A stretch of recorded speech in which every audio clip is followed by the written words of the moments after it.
రైతులు పడతా ఉన్న అవస్థలు ఎలా ఉన్నాయి అంటే రాష్ట్రంలో రైతులు ఇవాళ పట్టించుకునే పరిస్థితిలో ప్రభుత్వం లేని కారణంగా రైతులు ఆత్మహత్యలు చేసుకుంటా ఉన్న పరిస్థితులు మన రాష్ట్రంలో కనిపిస్తా ఉన్నాయి. ఈ జిల్లాలోనే ఇక్కడే ఇద్దరు ఆత్మహత్యలు చేసుకున్న సన్నివేశం మధ్య ఈ రోజు ఈ జిల్లాలో నేను మాట్లాడుతా ఉన్నా. ఈ రోజు ఇక్కడే ఇదే జిల్లాలోనే ఇద్దరు ఆత్మహత్యలు చేసుకున్న పరిస్థితిలో పర్చూరులో ఒక రైతు చనిపోయాడు. గడిచిన శుక్రవారం కొండేపిలో మరొక రైతు ఆత్మహత్య చేసుకున్నాడు. ఇద్దరు రైతులు గిట్టుబాటు ధరలు లేక ఇదే జిల్లాలో రైతాంగం చనిపోయిన పరిస్థితుల మధ్య ఈ రోజు నేను ఇక్కడికి వచ్చి రైతులు పడతా ఉన్న అగసాట్లను ప్రభుత్వాన్ని గట్టిగా నిలదీస్తూ ప్రశ్నిస్తా ఉన్నా. ఈ రోజు రైతు పడతా ఉన్న పరిస్థితుల మధ్య ఏ పంటకు కూడా ఈ రోజు రాష్ట్రంలో గిట్టుబాటు ధరలు లేవు. వరి ప్రొక్యూర్మెంట్ మొన్న చేశారు. ఏ రైతును తీసుకున్నా కూడా కనీసం 300 రూపాయల నష్టానికి రైతు ఎంఎస్పీ కన్నా తక్కువ రేటుకు అమ్ముకోవాల్సిన పరిస్థితిలో ధాన్యాన్ని రాష్ట్ర ప్రభుత్వం కొనుగోలు చేసింది. వరి దగ్గర నుంచి మొదలు పెడితే మిరప, పత్తి, జొన్న, కందులు, మినుములు, పెసులు, మొక్కజొన్న, సజ్జ, రాగులు, వేరుశనగ, అరటి, చీని, పొగాకు, కొక్కు ఏ పంట తీసుకున్నా కూడా రైతన్నకు ఈ రోజు గిట్టుబాటు ధరలు రాని పరిస్థితి ఈ రోజు రాష్ట్రంలో కనిపిస్తా ఉంది. కేవలం ఒక సంవత్సరం కిందట వైఎస్ఆర్సీపీ ప్రభుత్వం ఉన్నప్పుడు రైతు రాజ్యంగా రాష్ట్రంలో పరిపాలన సాగించినప్పుడు రైతు పరిస్థితి ఎలా ఉండేది, ఒక్క సంవత్సర కాలంలో రైతు ఎలా దిగజారిపోయాడు అని చెప్పడానికి నిదర్శనం ఈ రోజు రాష్ట్రంలో ఈ జిల్లాలో జరిగిన రైతు ఆత్మహత్యలు.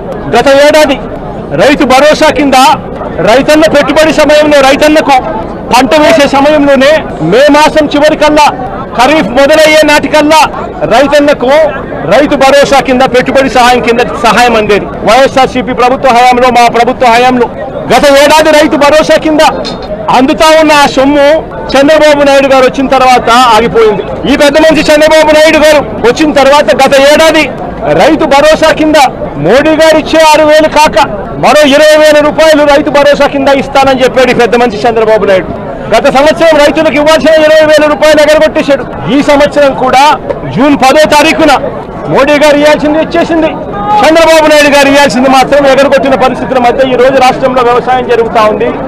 రైతు పరిస్థితి అధ్వానంగా. సమయానికే సీజన్ ముగిసేలోగానే ఇన్పుట్ సబ్సిడీ ఇచ్చే సాంప్రదాయాన్ని గత ప్రభుత్వం అంటే గతంలో వైఎస్ఆర్సీపీ ప్రభుత్వ హయాంలో ఉండేది. ఏ సీజన్ ముగిసేలోగా ఆ సీజన్ లో జరిగిన నష్టాన్ని ఆ సీజన్ ముగిసేలోగానే మరుసటి సీజన్ వచ్చేలోగానే రైతన్నకు ఇన్పుట్ సబ్సిడీ కింద సహాయం అందేది.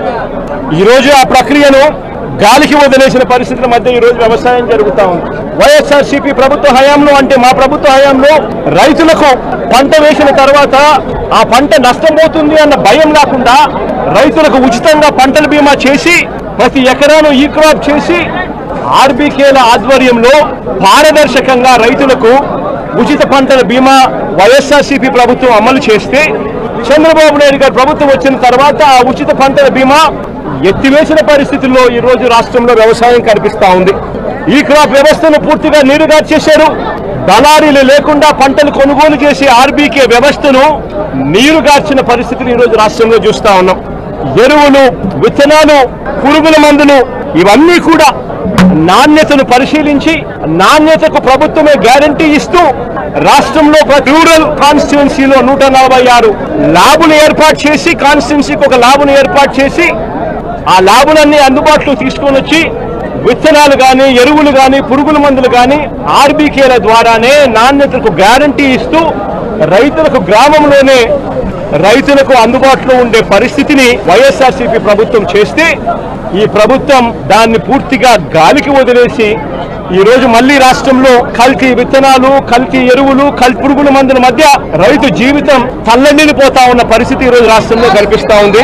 మేము తీసుకొచ్చిన ల్యాబును ఈ రోజు నిర్వీర్యం చేస్తా ఉన్న పరిస్థితుల మధ్య ఈ రోజు రాష్ట్రం కనిపిస్తా ఉంది.